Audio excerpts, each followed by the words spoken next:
Inkasukulu, echa. Inkasukulu, echa. Inkasukulu, echa.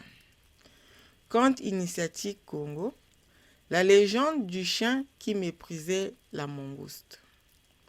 Le chien, la mangouste, le crapaud et le perdreau et le perroquet se réunirent pour le négoce. Allons, dirent-ils, partons faire du commerce. Ils firent d'abord provision de nourriture, puis se mirent en route. Mais la contrée où ils allaient négocier était fort loin. Quand ils arrivèrent au milieu du pays, leurs vivres furent épuisés. Arrivés à l'emplacement d'un ancien village, le perroquet aperçut un palmier, un régime encore vert. « Attendons tous ici, dit-il. Ce régime dans le palmier, lorsqu'il aura mûri, moi j'en mangerai les fruits, alors nous partirons. » Ils s'approchèrent et restèrent là 3 mois, peut-être. Quand le régime eut mûri, le perroquet mangea le fruit et proclama « En avant !» Ils partirent. Après avoir longtemps marché, ils arrivèrent à mi-chemin. La perdrix dit « Brûlez-moi cette brousse, la première pluie va tomber. L'herbe poussera, j'en mangerai, après nous partirons. » Ils brûlèrent la brousse, la première pluie tomba, la nouvelle herbe poussa, la perdrix en mangea, ils se mirent en route. Ils marchèrent longtemps. Le crapaud dit « À mon tour, coupez-moi ce chêne. Quand il sera pourri, les termites l'attaqueront. Moi, je mangerai les termites et puis nous partirons. » Ils abattirent le chêne, l'arbre pourrit, les fourmis blanches y creusèrent leur galerie, le crapaud mangea les fourmis. Nouveau départ, nouvelle étape. Arrivé à mi-route du trajet restant, la mangouste de déclarer « À mon tour cette fois, flambez-moi cette brousse, les tendres roseaux les verront, j'en mangerai. » La brousse incendiée, les tendres roseaux poussèrent. Quand la mangouste en eut mangé, « En route !» dirent-ils. Ils partirent, parcoururent un bon bout de chemin, arrivèrent loin. Inkasukulu, echa. Inkasukulu, Inkasukulu. Le chien dit, c'est mon tour. Ramassez du bois, vous tous. Moi, je vais chauffer mon museau près du feu. Lorsqu'il sera sec, nous nous mettrons en route. Comme cela, nous aurons eu tous notre part. Les autres répliquèrent, ça va, reste-toi, père chien, nous allons chercher du bois. Le perdreau et le perroquet convinrent, et là, nous deux, allons chercher du bois de notre côté. Séparons-nous des autres pour chercher du bois. La mangouste et le crapaud suivront leur propre route, recueillir du bois à brûler. Lorsqu'ils eurent rassemblé leurs fagots de brindilles, ils revinrent, édifièrent un gros bûcher, et voici que le feu abondait vraiment. Il pétillait, les flammes étaient intenses. Ils crièrent « Hé, père chien, viens chauffer ton nez !» Le chien s'approcha, s'accroupit près du foyer, et d'entretenir un feu abondant. Le nez sécha. Mais tandis qu'il regardait d'un autre côté, le chien lécha son museau, il recommença à couler. Eux de leur côté s'acharnaient à redoubler le feu, mais le nez du chien ne voulait pas sécher. Eux de s'écrier, depuis que nous avons commencé ici, nous avons beau chauffer, chauffer, chauffer. Le museau du chien, quant à sécher, il s'obstine à ne pas sécher. Il ne fait que couler, couler, couler. Nos têtes nous font mal à force de ramasser du bois. Inkasukulu, Inkasukulu, Inkasukulu. La perdrix et le perroquet se concertèrent en particulier. Le perroquet, écoute maman perdrix, prenons la fuite. Disons-le à la mangouste et au crapaud. S'ils ne nous écoutent pas, nous filerons nous deux. Le crapaud et la mangouste arrivèrent, ils furent tous réunis.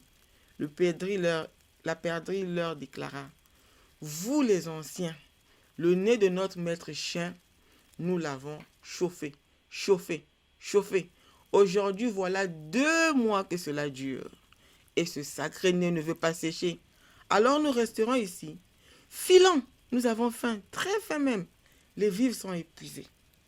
La mangouste dit: Allons demander au chien. S'il fait difficulté, alors nous décampons. Les autres, bien sûr, en avant chez le chien. Ils allèrent et dirent au chien: Maître chien, cesse cette comédie. Maître chien, et pourquoi donc? Nous tous, lorsque nous sommes venus en chemin, n'avez-vous pas eu votre matière de fer? Toi, perroquet, tu as mangé des noix palmistes. Toi, perdrix, tu as mangé des jeunes pousses. Toi, crapaud, tu as fait abattre un chêne. Et quand il fut pourri, tu as mangé les termites. Toi, mangouste, tu as fait brûler la brousse. Tu l'as fait brûler jusqu'au ras du sol. Et lorsque les roseaux se sont levés, tu en as mangé. Et maintenant, nous partirons. Et moi donc? Chauffez-moi le museau, qu'il sèche. Alors nous nous en irons. Tant que mon nez ne sera pas sec, personne ne partira d'ici. Inkasukulu! Echa, Inkasukulu! Echa, Inkasukulu! Echa. La perdrix et le perroquet s'écrièrent. Et la mangouste et le crapaud. Nous avons des vivres, tout est fini. Hein? Nous resterons ici. Quiconque reste ici, qu'il nous regarde partir. Que celui qu'il prend, qu'il le mange. La perdrix et le perroquet s'envolèrent dans le ciel. Le crapaud et la mangouste détalèrent à terre. Le chien grogna. Quoi? Vous tous, vous avez déjà mangé? Alors moi, quand je suis en train de me chauffer le museau, vous ne persévérez pas, vous décampez. Je m'en vais suivre la route de la perdrix et du perroquet. Mais tandis qu'ils les poursuivaient, ils firent route en l'air. Le chien se dit: non, pas cela. Si je m'acharne à les suivre, peine inutile. J'en reviendrai comme un niais qui s'en aille. Ma foi, je veux suivre la trace de la mangouste et du crapaud. Lorsqu'il arriva à la porte du crapaud pour le saisir, celui-ci étant rempli d'écailles, le chien s'écria: ah non, c'est là. Voilà une mort inutile. Il abandonne le crapaud à son sort et se lance à la poursuite de la mangouste. S'acharne à sa poursuite, attrape la mangouste et la tue. Inkasukulu! Echa, Inkasukulu! Echa, Inkasukulu! Echa. Lorsqu'il eut mangé, le chien se fit ce sermon: tout notre clan des chiens, partout où il ira quand il rencontrera avec le clan du gibier de forêt, que ce soit dans le clan de la mangouste, que ce soit dans le clan d'autres bêtes, qu'il les chasse dans des siècles, oui, que nous soyons ainsi à leur égard. C'est la devise du chien, qu'il chasse les bêtes sauvages. Depuis ce jour-là, le chien est en dispute avec la mangouste et ils ne s'entendront plus jamais. Une mangouste qui rencontre un chien est morte d'avance, elle ne vivra plus. Là où étaient partis la perdrix et le perroquet, tous deux conclurent un pacte d'amitié. Un jour, le perroquet dit: maman perdrix, allons nous promener au village abandonné, peut-être que nous y trouverons nous notre régime de noix palmistes. Le perdrix répliqua: entendu mon cher, allons-y. Lorsqu'ils arrivèrent au village, la perdrix découvrit dans un grand et beau palmier un régime qui y pendait. La perdrix s'écria: cher perroquet, va, monte sur ce palmier, va égrener des noix, nous en mangerons.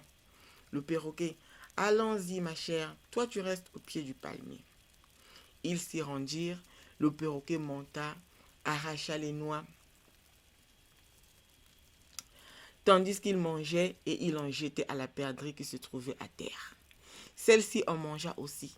La perdrix supplia: lié maître perroquet, donne-moi encore des noix, ce ne sont que de toutes petites que tu me jettes. Les grosses, c'est toi qui les manges. Inkasukulu! Echa, Inkasukulu! Echa, Inkasukulu! Echa.